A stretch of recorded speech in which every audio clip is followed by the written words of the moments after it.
Good morning. I'm Debbie Payne from the Old Drake Hill Flower Bridge Committee.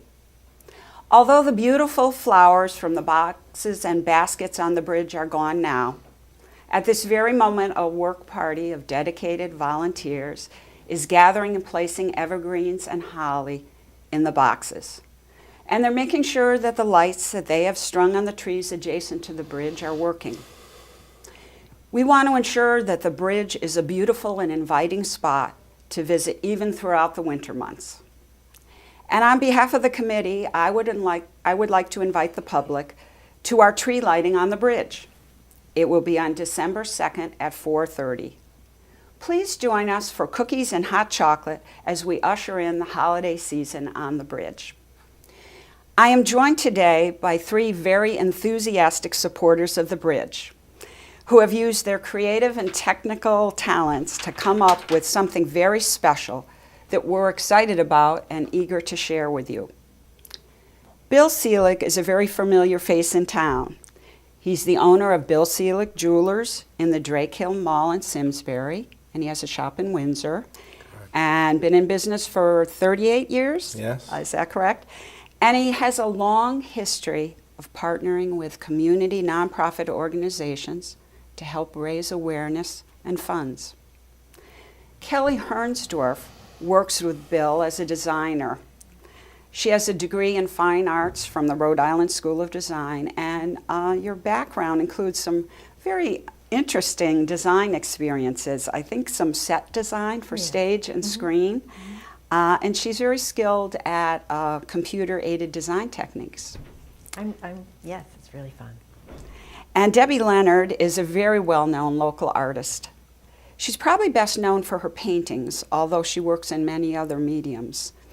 And Debbie has always been involved in community activities, and some of you may even have taken painting classes with her at the Senior Center. And Debbie also joins Kelly and Bill in jewelry design, and I think you've worked together on other projects. The Bridge Committee relies on public support and help from local businesses to maintain the Flower Bridge, and we are really so grateful for the wonderful community support that we get here. The three basic ways that we get the funds needed for the bridge are subscriptions to our boxes and baskets, donations, and fundraisers. And Bill, it was at our biggest fundraiser, Burgers on the Bridge, that you first approached me about helping us with our fundraising efforts. And since then, you and your team have worked together to come up with a really spectacular piece of jewelry. And the sale of these truly beautiful and unique pendants will benefit the bridge. And I'm very happy to be modeling one right now, and we'll give the viewers a little closer look in a moment. But Bill, could you tell us why this project is important to you, and maybe tell us a little bit about some of the other community projects you've worked on and kind of this design direction that your business is taking? I think that for me, one of the most important elements of being a businessman in town, or in two towns, Windsor and Simsbury, is that it is a community. And to me, the most important aspect of my business is to be a good member of the community and to be able to contribute in as many ways as I can. I've always been a volunteer through my career, the YMCA for many years. I've taught swimming and been on their board of managers. I'm a Rotarian, which is a great organization. We have a great club here in town, which is Simsbury and Granby. And I really enjoy what I do. I enjoy working with very capable and, in most cases, better designers than I am. And to take the opportunity to do things special for the community. Usually one project a year I will do that can contribute to some fundraising for something that I think also contributes a lot to our community and to the Farmington Valley.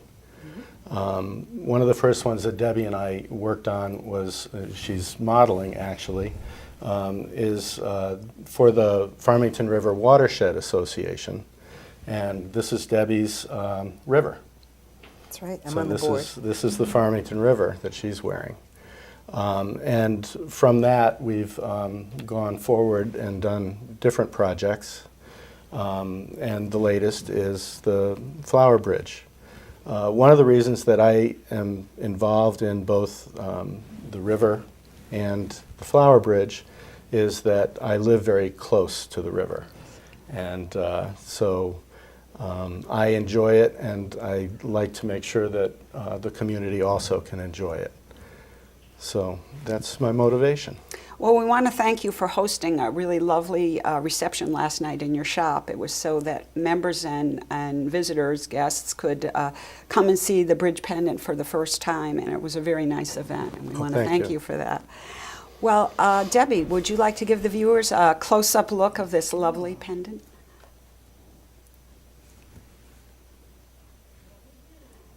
And could you tell us about your vision or your inspiration for this beautiful piece of art? Well, the very first thing when I get a call from Bill is, yay! Because I really enjoy working with him and with Kelly. They're both artists, so we just have a good time.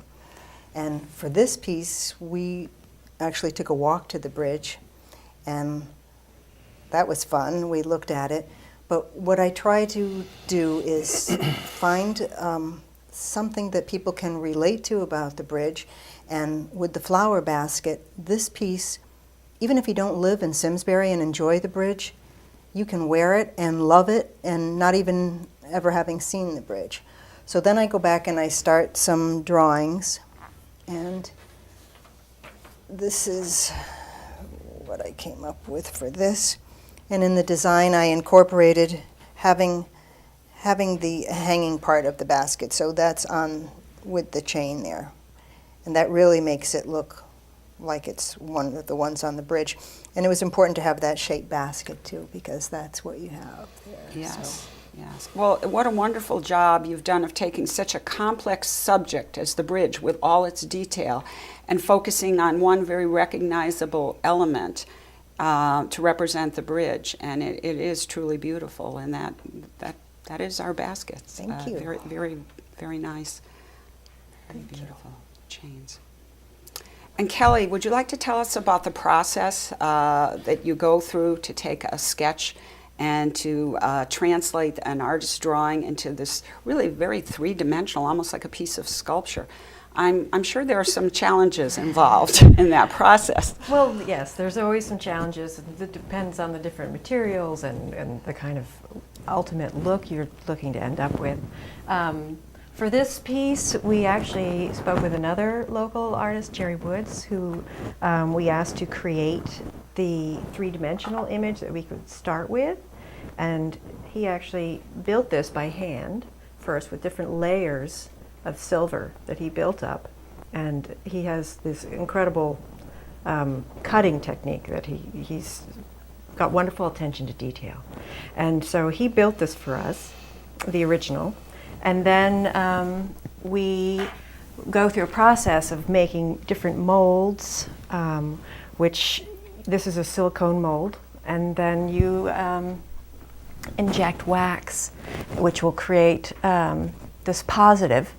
And then we make another mold around this, melt the wax away, and silver, or it could be gold, whichever material you would like, gets poured in and create these positives. And then ultimately we have to decide, there's all infinite varieties of finishes and options you can do. So we take this, we hand finish them all in the shop.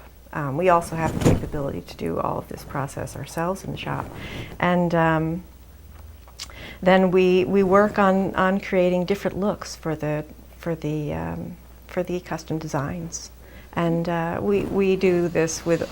Sometimes we'll do it positively. Sometimes we'll take a sketch like this, and then we will turn it into a computer image, and have that go through the whole casting process, and then so it's a combination of hand fabrication and creating these positive shapes out of various elements. It's really fun. Well, and last night there were really two versions. That it was basically the basket, and then you had done something called oxidizing. Could you tell us about that? Because of the two, I looked at both, and they were both beautiful, but there was a subtle difference. And I guess I chose the one that was oxidized. Would you Yes. tell us about that?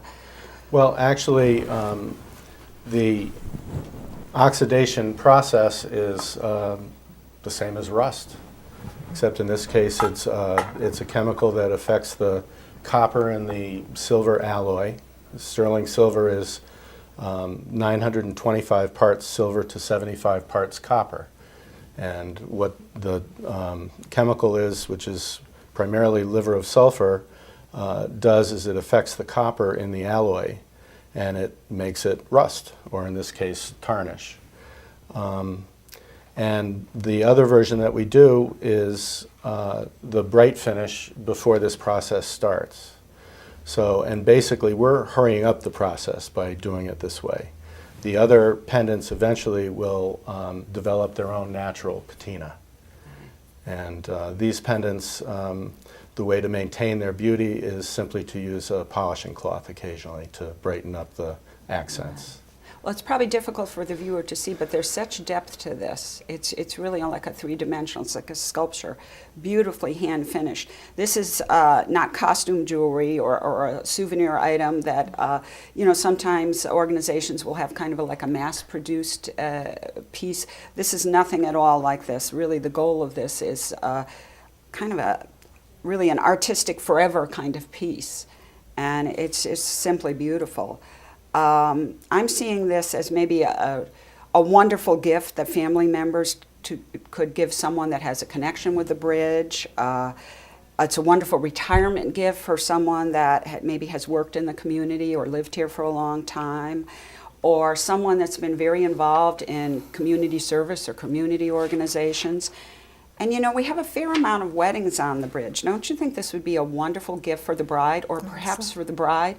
To give to her bridesmaids. So I really see this anniversary. There's just it's just a meaningful thing. I think, well, I hope my family's listening, because as a 35-year resident and a basket deadheader on the bridge, this would be a very meaningful piece of jewelry for me. Now, if someone had a little different idea, something else, maybe to make it just suit their needs a little, what could be done? Could a different metal be worked in, or stones, or is there any way you could kind of customize it for someone that really had some idea of what? Well, that's really our specialty at the jewelry store, is custom jewelry design, taking people's older jewelry, maybe things that they've inherited that are not to their liking but that have great components, and then having myself or Kelly work with them to come up with new designs that perhaps are meaningful to their family. And the same can be done with the flower pendant. It's designed in such a way that we could put a single stone somewhat in the center of it, which could be a birthstone or it could be a diamond. Oh, that would be very nice. It can be done in really any metal. We like the sterling silver because I think it makes it affordable for people, and also it's a great metal to work with for this type of a project. But this also could be done in white gold, it could be done in yellow gold, could be done in 14 karat, 18 karat. You can make one out of pure gold if you want. Platinum. Oh, good. And then we can also do other things that would enhance it if people wanted to personalize it. Well, to learn more about the pendant, to try it on, or to buy one, they should just stop by your jewelry store, and you'll be happy to assist them choosing a chain length, and that would be great.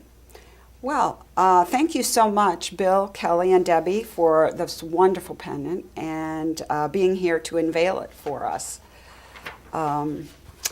The old Drake Hill Flower Bridge was recently named Best Bridge Stroll in New England by Yankee Magazine.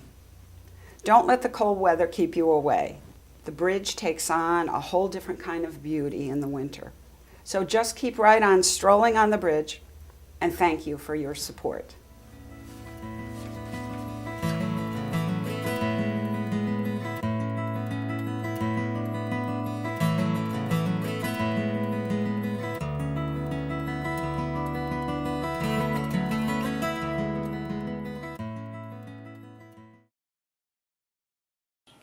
At the foot of Old Bridge Road in the center of Simsbury, a controversial and unusual structure spans the Farmington River.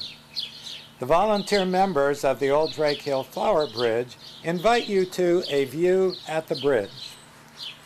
The bridge is controversial because of its designer, John E. Buddington, who introduced innovations to the then standard 19th century metal truss bridge. It's unusual because it is the annual home to 48 flower boxes, 32 hanging baskets, and the east and west cottage gardens. But while those cottage gardens lie under the snow, planning has begun for the coming year's bridge. Since its inception in 1995, the Old Drake Hill Flower Bridge members have kept records of what worked well on the bridge, what could be improved, what visitors particularly liked or commented on. Also, all of the volunteer members are asked to rate the previous bridge. This information then is put together and combined while plowing through catalogs to see what new, improved product is available. A plan's put together, and the cottage garden people, as the snow melts, take a look at the perennials and see how they came through the winter. Then, at the end of March, the excitement begins. Here you see Chris on the left at the Pick and Patch. They provide product at cost to the organization and also a greenhouse to store and nourish the baskets, which are planted at the end of March. From the planning that was done, a diagram is made for each basket, each box, and it's on that the order is based. The moss baskets are soaked and when saturated are filled with a planting mix, and then the seedlings that have been nursed along by the Pick and Patch are transplanted. It's a time when a lot of gardening information is exchanged, not only on how to plant a basket, but also the deadheading that lies ahead as a major challenge to all of these volunteer gardeners.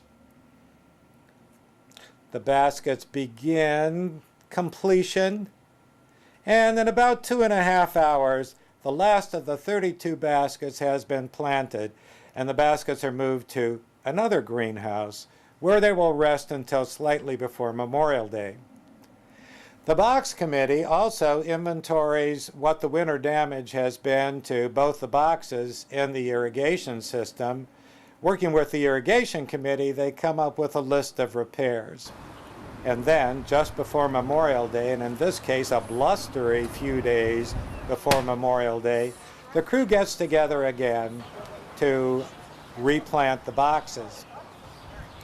Now, while the bridge is organized by committees, there's a box committee, a basket committee, irrigation committee, an East Cottage Garden committee, a West Cottage Garden committee. All activities are open to, and all members are welcomed to help with, in this case, the planting of the boxes. So once again, the plan is laid out. Individual diagrams are made for each box. The plants are gathered together and then taken to their new home. In this case, they're having to have their roots freed up a little bit from being root bound.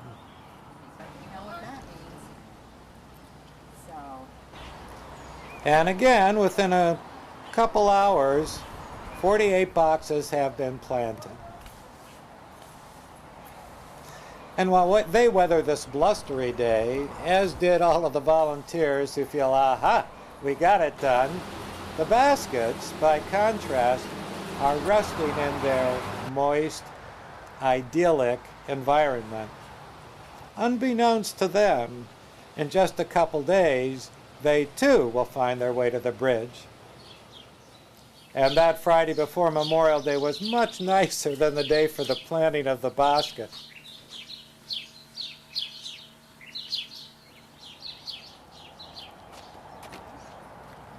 Again, the master plan is laid out. Plants are grouped by kind. Oh, well, you can put one and then we know. All right, just so we know which one that is. The irrigation system is timed to meet the requirements for this year. And the hanging begins. Is there a way to keep the one from dripping, Chair? And voila! The first basket is hoisted. In some cases, innovation is required to make sure the irrigation matches up to the basket. And again, shortly before noon, success, 32 baskets hung. A month and a half later, the bridge looks quite different. And if you were to approach from the west side, you would be welcomed by a wild display and variety of colors and textures in the West Cottage Garden. Now, the East Cottage Garden is the only section of the bridge that still needs to be irrigated by hand. And as we approach July, these plants look very enthusiastic about the daily watering they're receiving.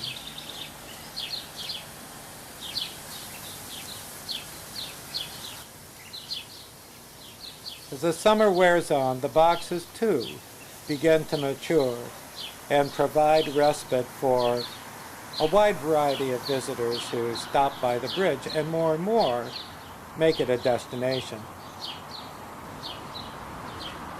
Deadheading becomes the continual ongoing task, and volunteers take their turn daily to get rid of what's unattractive or has completed in order to keep the plants producing flowers. There we saw two committee members comparing notes, and here we see one of the co-chairs of the basket committee plowing in, lowering the basket and getting rid of some of those finished blooms.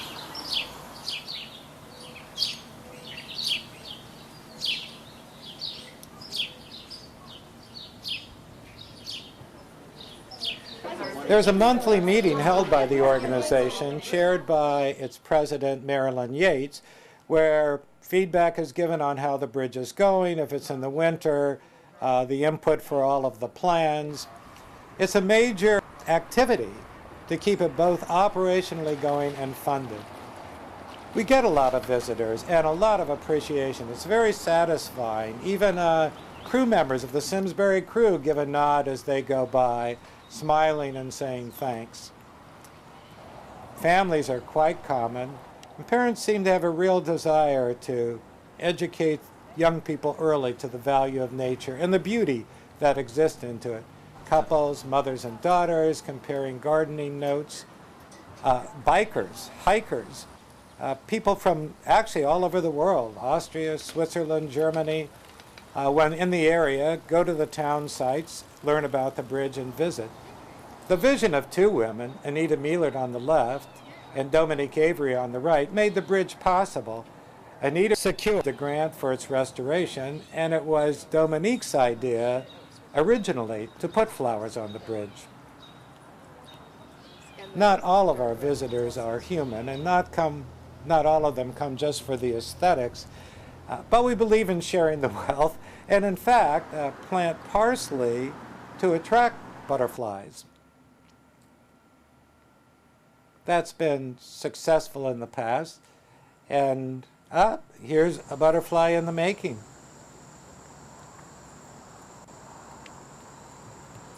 Some of the visitors are a little more unusual than others, and here's a hummingbird moth. It also has become the place of celebration. Many weddings have been held on the bridge. Here is a surprise brunch for a birthday. I know of a couple who went there for their candlelight prom dinner. Tours of the bridge are also quite common. She had many spontaneous as visitors stop by while work is being done, and others more formal and organized. You know, one of the visitors that was in a group of people from Greenwich made a comment that, well, I don't know if it's hyperbole or not. What she said was, I don't know of any place like this. I have never been any place where I am suspended over water, surrounded by the sounds of nature, the smell of flowers, and everywhere I look, something is blooming. It's paradise. Well, whether or not we would all go as far as to say it's paradise, it is a very nice place to be. And I think what I'll do here for a minute is just be quiet and let you take a virtual tour of the old Drake Hill Flower Bridge and see whether you agree. Does it in fact approach paradise?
Of course, a part of a real tour, as opposed to a virtual tour, would be the smell, the feel, the breeze blowing up the river, and looking at individual plants and remarking at the beauty of nature.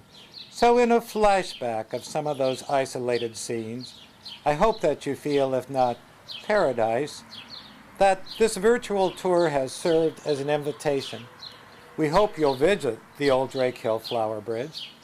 If you would like to volunteer or make a donation, you can contact the membership at Old Drake Hill Flower Bridge, P.O. Box 314, West Simsbury, Connecticut, 06092.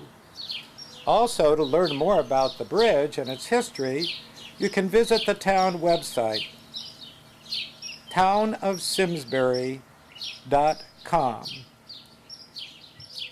The organization is currently negotiating with the town to add specific information on all of the plants that are in the boxes and baskets, which is becoming a common request of visitors to the bridge. Again, I hope you've enjoyed your virtual tour, and we look forward to seeing you at the Old Drake Hill Flower Bridge.